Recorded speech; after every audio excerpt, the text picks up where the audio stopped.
گئے ہیں کاروبار کے اندر، اپنی دنیاوی مصروفیات کے اندر اس قدر غافل ہو گئے ہیں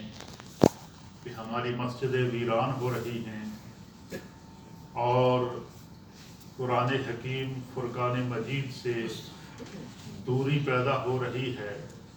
جس کی وجہ سے امت آج مشکلات کا شکار ہے۔ ڈاکٹر علامہ محمد اقبال رحمۃ اللہ علیہ نے کہا تھا کہ وہ معزز تھے زمانے میں مسلمان ہو کر، ہم خوار ہوئے تاریخ کے قرآن ہو کر۔ لیکن یعنی اس سے پہلے سابقہ دور کے جو مسلمان تھے، فرمایا وہ باعمل لوگ تھے، ان کو گناہ سے ڈر لگتا تھا، نیکی کی فکر رہتی تھی اور اپنے آپ کو دین کے لیے مصروف رکھتے تھے۔ اپنے کام کے ساتھ وہ نماز کی پابندی کرتے تھے، اپنے وقت پر قرآن کی تلاوت کیا کرتے تھے، اور ان لوگوں کی عادات اتنی ہوتی تھی کہ ان کی وجہ سے گھروں میں برکتیں ہوتی تھی۔ یہی وجہ ہے کہ ایک حدیث پاک میں حضور علیہ نبینا علیہ الصلوۃ والسلام نے فرمایا کہ اگر تم چاہتے ہو کہ تمہارے گھر میں شیطان کا داخلہ منع ہو جائے، یعنی تمہارا گھر شیطان کے لیے نو گو ایریا بن جائے،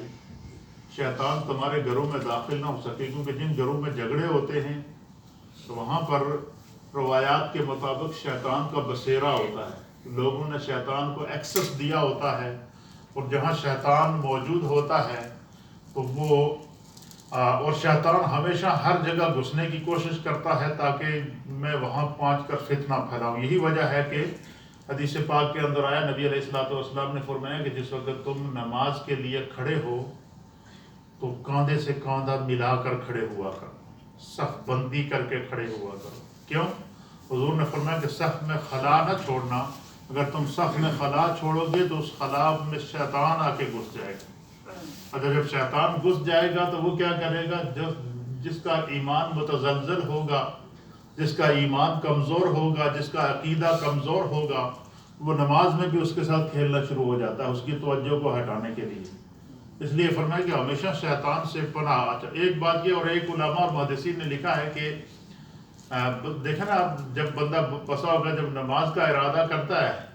اس وقت فوراً دل میں آتا ہے یار گھر میں پڑھ لوں، سردی ہے باہر بڑی، ٹھنڈ بڑی ہے جی، بارش لگی ہے، یہ دماغ میں خیال آتا ہے یا نہیں؟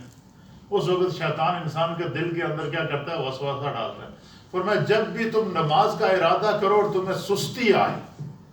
حدیث کے مطابق حضور نے فرمایا اپنی بائیں 3 دفعہ اعوذ باللہ من الشیطان الرجیم پڑھو۔ کیا کرو؟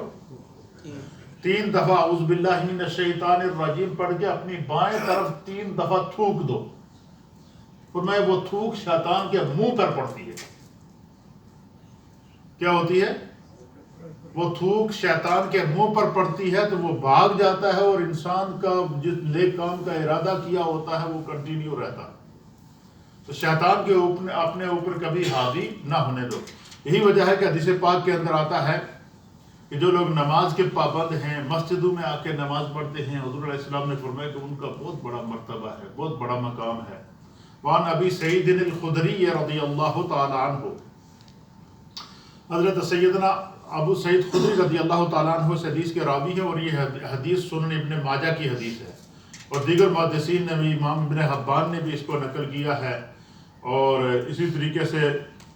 ابن خزیمہ نے بھی اس کو نقل کیا ہے، اور اسی طریقے سے امام حاکم نے بھی اس کو نقل فرمایا ہے، اور حافظ الحیثمی نے بھی اس کو نقل فرمایا ہے۔ حضرت ابو سعید خدری رضی اللہ تعالیٰ عنہ بیان کرتے ہیں، آپ کہتے ہیں کہ عن النبی صلی اللہ تعالی علیہ وآلہ وسلم، کہ اللہ کے پیارے حبیب لبیب نبی رحمت صلی اللہ تعالی علیہ وآلہ وسلم نے ارشاد فرمایا، اذا رأیتم الرجل یعتاد المساجد فاشهدوا له بالایمان، قال اللہ عز وجل انما یعمر مساجد اللہ من آمن باللہ والیوم الآخر۔ حضور اللہ نبینا علیہ الصلوۃ والسلام نے فرمایا حضرت ابو سعید خدری کہتے ہیں کہ جب تم کسی مسلمان کو ہر روز پابندی سے مسجد میں نماز پڑھنے کے لیے جاتے ہوئے دیکھو، جب تم کسی مسلمان کو مسجد میں جا کر پابندی سے نماز پڑھتے ہوئے دیکھو نا، جیسے ہم اپنے گھروں سے نکلتے ہیں نا، ہر روز نکل کر آتے ہیں نا،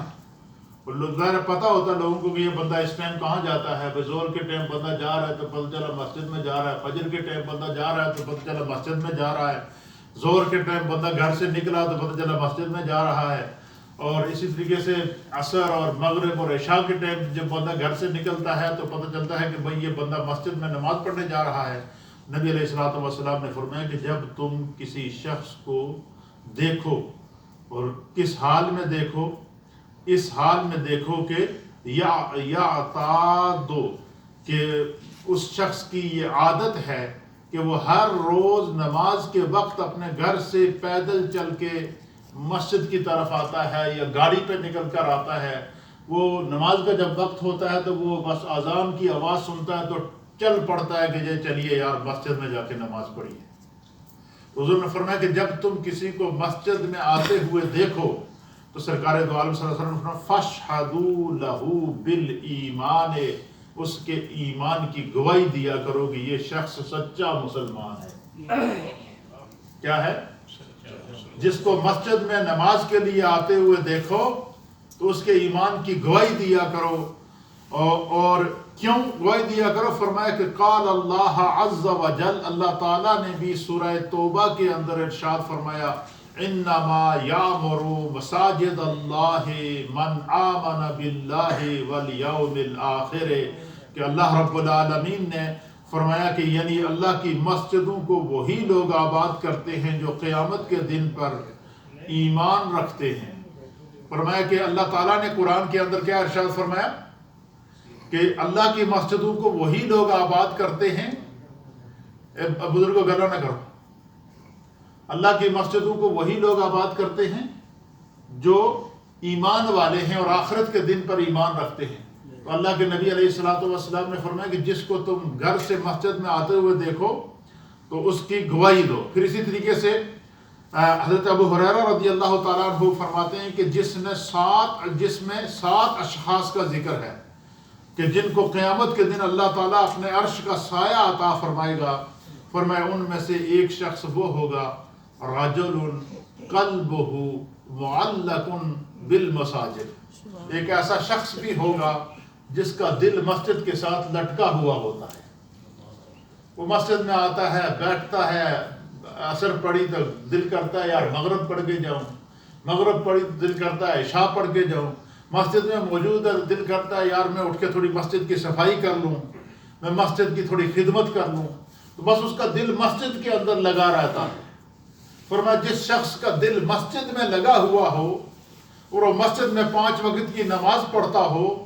مسجد کی صفائی کا خیال رکھتا ہو، تو اللہ کے حبیب علیہ الصلوۃ والسلام نے فرمایا کہ قیامت کے دن جب سورج سوا نیزے پر ہوگا، ہر شخص نفسا نفسی کے عالم میں ہوگا، انسان خوف خدا کی وجہ سے اپنے ہی پسینے میں ڈوبا ہوا ہوگا،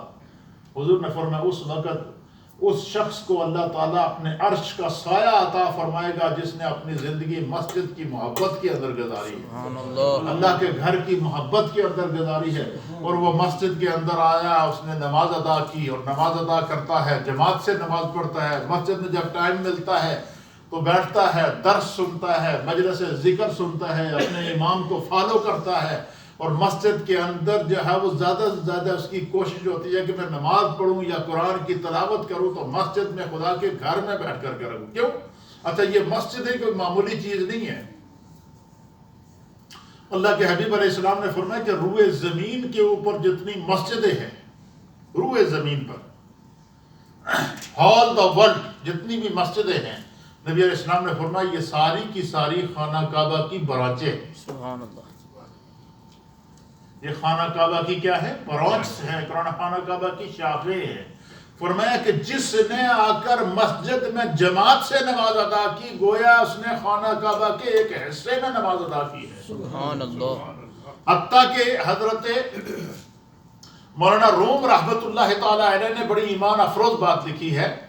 حضرت مولانا روم رحمۃ اللہ علیہ فرماتے ہیں کہ قیامت سے پہلے جب قیامت ہوگی، اینڈ آف دا ورلڈ ہوگا، اب کوئی مسجدوں میں نماز پڑھنے والا باقی نہیں بچے گا، مسجدیں خالی ہو جائیں گی. اس وقت اللہ تعالیٰ مسجدوں کو فرمائے گا کہ اے زمین کے وہ حصوں جو تمہاری زمین کے وہ حصے جو خداوند قدوس کی کے بندوں کی عبادتوں سے جو ہے وہ معمور رہے ہو، تمہارے اوپر اللہ کے بندے اپنی پیشانیاں رکھ کے میری تسبیح پڑھتے رہے، تمہارے اوپر بندے قیام کر کے میری عبادت کرتے رہے، تمہارے وجود پر بیٹھ کر بندے مجھ پر تلاوت قرآن پڑھتے رہے اور نمازیں ادا کرتے رہے 5 وقت کی، تو پوری زندگی تو نے میرے بندوں کے سجدوں کے نور سے آشنا ہوئی ہو. اللہ تعالیٰ تمام روئے زمین کی مسجدوں کو مخاطب کرے گا کہ تمہاری پیشانیوں سے، تمہاری پیشانیاں، تمہاری زمین کا سینہ میرے بندوں کی پیشانیوں کے نور سے منور ہے، میرے بندوں کے قیام کی عبادت سے منور ہے، میرے بندوں کے رکوع اور سجدوں سے منور ہے. اور پوری جب تک تم اس زمین پر موجود رہی میرے بندوں کی عبادتوں کے لیے اپنا سینہ بچھاتی رہی. اب اللہ تعالیٰ مسجدوں کو مخاطب کرے گا کہ بتاؤ تم کیا چاہتی ہو. فرمایا اللہ تعالیٰ پھر مسجدوں کو اختیار دے گا، فرمایا روئے زمین کی